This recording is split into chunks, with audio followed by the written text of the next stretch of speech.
Hello, everyone, and welcome to another American Diabetes Association Be a Friend Friday chat. My name is Marley, and today I will be speaking with Erica.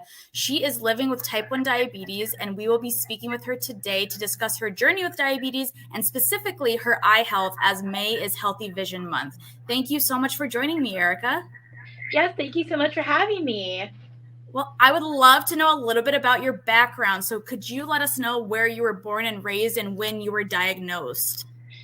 Yes, so I was born and raised Clearwater, Florida, and I was diagnosed with type 1 diabetes at 7 years old. Um, Basically, they couldn't really figure out why I got diabetic because they thought it's because I got really sick when I was like 5 or 6, back to back, heavy stuff. And then they said it weakened my immune system, and then my pancreas just decided to stop producing insulin, and I became diabetic. So yay!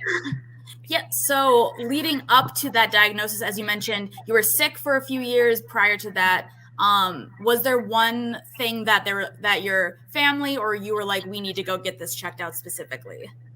Yes, so it was actually around. I remember it was Halloween, and I was going trick or treating with my kid.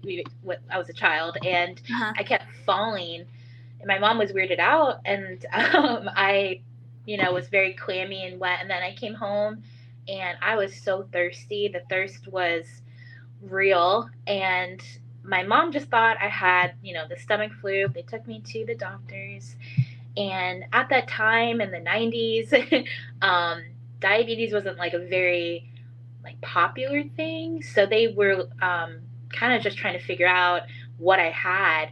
And I remember when I got told I had diabetes and I was diabetic, all I kept hearing was the word die.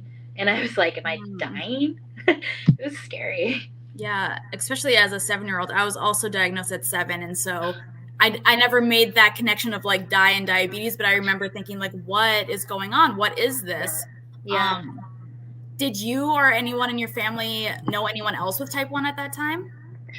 No one in my family is diabetic at all, type 1 or type 2. No one has. It was kind of random. Mhm. So, That's always, even more difficult when you don't know anyone else with that same diagnosis. yeah.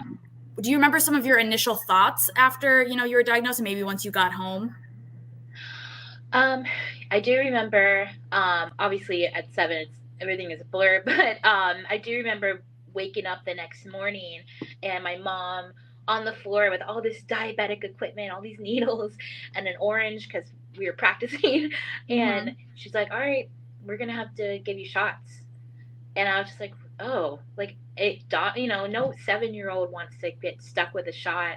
And at that time, my mom was giving them to me because I didn't know how to do them. Mhm. Um, and I think the worst thing that happened out of all of this was having to go to school because I had to take a certain amount of time off, Mhm. and my teacher telling my whole classroom I was diabetic and not to treat me differently.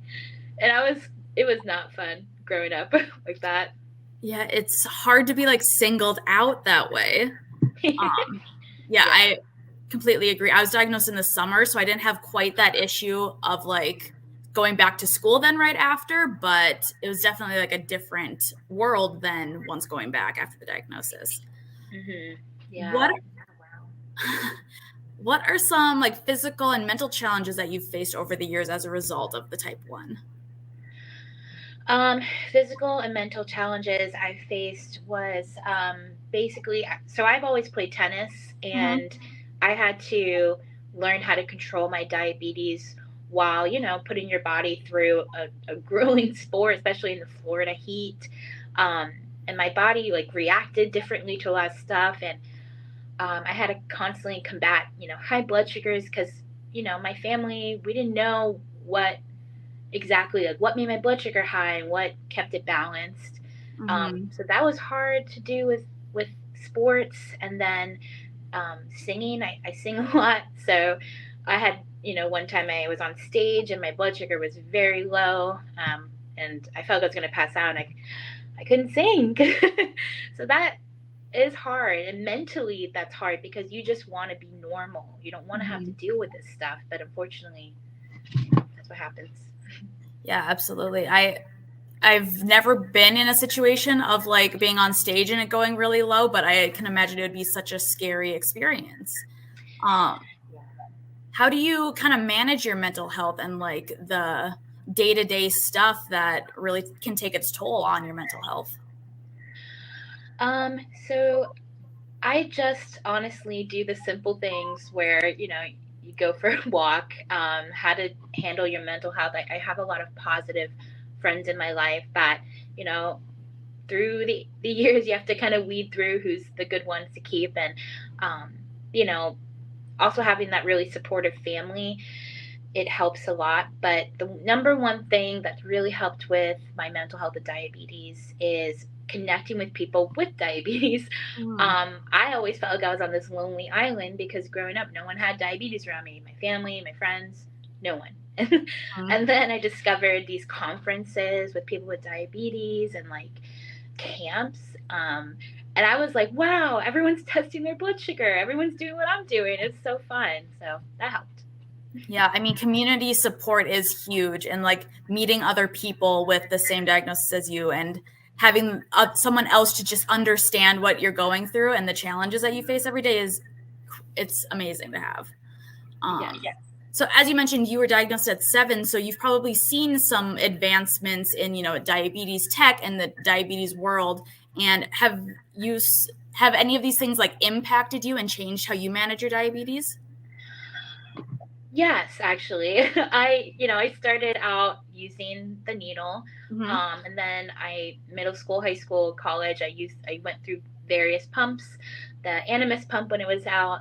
Then I switched to the uh, Dexcom and then the Omnipod, like everything. I was trying different things that really Mm-hmm. worked with me. Oddly enough, I went back to the needle method. I don't use a pump anymore because I really hated having to wear things on my body, having to hide it in my dresses when I sing, and the needle thing just worked better for me. So No, I completely agree. I've been doing this for over 20 years and I still use a needle, and yeah, it was very much similar to you of I didn't love having things attached to me. Like hitting it on things, trying to put it in different areas of my clothing, and I've always found that like it's not so fun to be poked with needles all day, but it also just like allows me a little more freedom that I wouldn't have otherwise. And I'm such a big advocate of like do what works for you, especially like with type 1. Um, yep, I agree. Especially the pump. I know they said that it's supposed to help combat the high blood sugars. You can eat whatever you want, and I think I found it became a negative thing for me, like, oh, I can eat whatever I want and adjust it.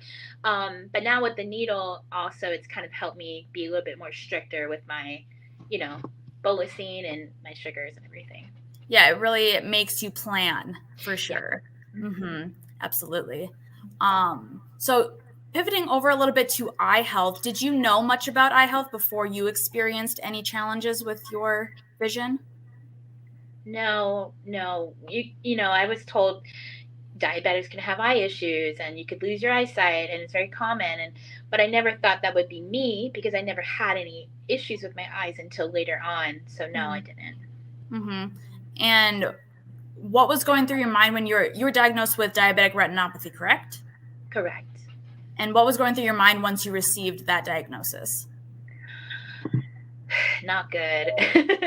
I was not happy. I mean, Mm-hmm. it's scary, I'll be honest. You don't, it's the one thing I didn't want to happen, but it did open my eyes. um, because it showed that I wasn't in control with my diabetes as much as I thought I was.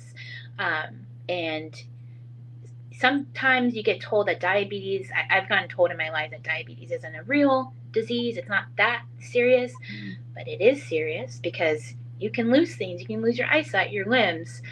Um, but I take it day by day. Mm-hmm. And what sort of things do you do now that help you prioritize your eye health? The things that I do now to prioritize it is I am consistently, um, testing my blood sugar even more, making sure that it is up to, par, and also keeping, your blood pressure down as well. That's a big factor as well. If your blood sugar is high, your blood pressure can get high. You want to make sure everything's down. The other thing is make sure you're just doing your, eye exams as much as possible. They are very important for sure. And were you, seeing a eye doctor regularly prior to this, or not so much? Not so much. It was just once a year because I thought that was enough, and I never got told I had anything serious.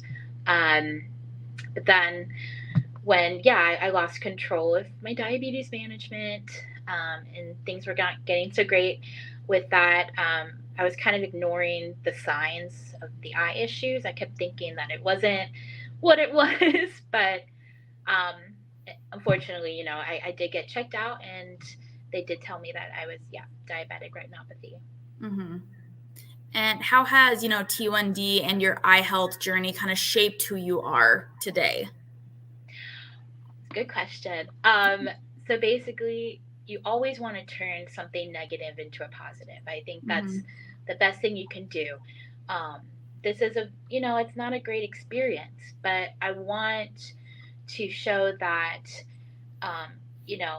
it's okay. Diabetes, yes, it can be scary, and things like this can happen, but you can make, break through it. And it really does help, keep that positive aspect, because I want to inspire others, with diabetes, that, everything's going to be okay as long as you don't let diabetes control you. Yeah, it's all about, keeping perspective and like doing your best every day. What is, some of the more important things you've learned about your diabetes or T1D in this process? I guess just, the most important things that I've learned is to always keep, a positive outlook. Always stay active, stay healthy, keep positive people in your life. And, like I said, I've always gotten told, don't let diabetes control you. You control diabetes. But also don't let it become you, It's a part of your life, but it's not who you are, for sure. Yeah, absolutely. That's such an important message that, it's definitely a part of you, and you have to treat it as an important part of you, but it's not the only important thing about you. Yeah. Like, as you've mentioned, you have hobbies and you love playing tennis and singing and all of those things. Like, those are just as important as your diabetes management. Oh yeah. And you have to make sure you control it, because it'll definitely make your life, a lot better, a lot healthier. But everyone has something, so. It's very true. If you could go back and tell your younger self about T1D and maybe your life, what would you tell her? I would tell her it's going to be okay. I know this is extremely scary. I know it's very foreign, and it might seem like you are alone, but you're not. I mean, you have Nick Jonas. You have all these people that, are great role models. I wish I had me at that time for my younger self, because the only role models I had were much older. But I would just say, don't be scared. You got this. Yeah, that's great advice. Like, there are a lot of people to turn to, a lot of people to find help and advice from, and it's so important. What would you give, speaking of advice, would you give to, a newly diagnosed type 1, or even parents of a newly diagnosed type 1? I would say make sure to make sure your blood sugars. I would consistently either get one of those machines, a continuous glucose monitor, to keep your blood sugars on track. Also, find ways to get involved in the community instead of, getting scared about what you just got diagnosed. Try to find a way to advocate it, to inspire others, to inform others. That's something that I've had to do my entire life, is inform people what type 1 diabetes is and not type 2. And that it's just not about not eating sugar. It's a whole other thing. But yeah, just try to, make it a positive experience.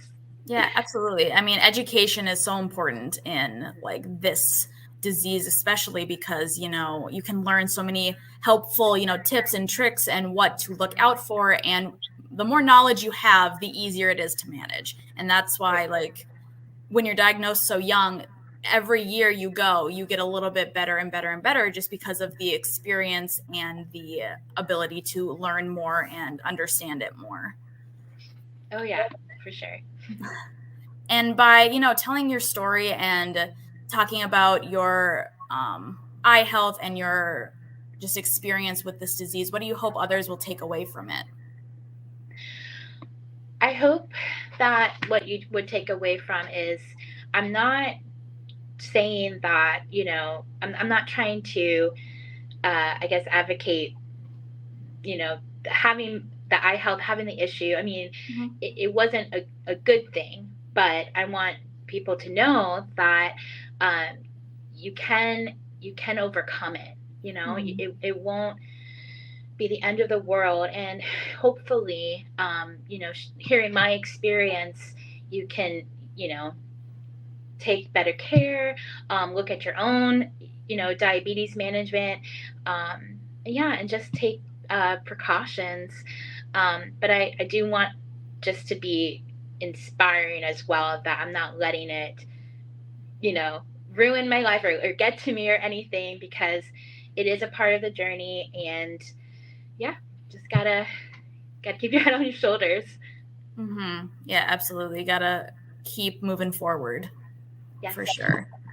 Well, is there anything else that I maybe didn't ask or you wanted to mention before we wrap this up? That whoever's watching, I hope, if they're young or older, that they get a little bit of, you know inspiration from this.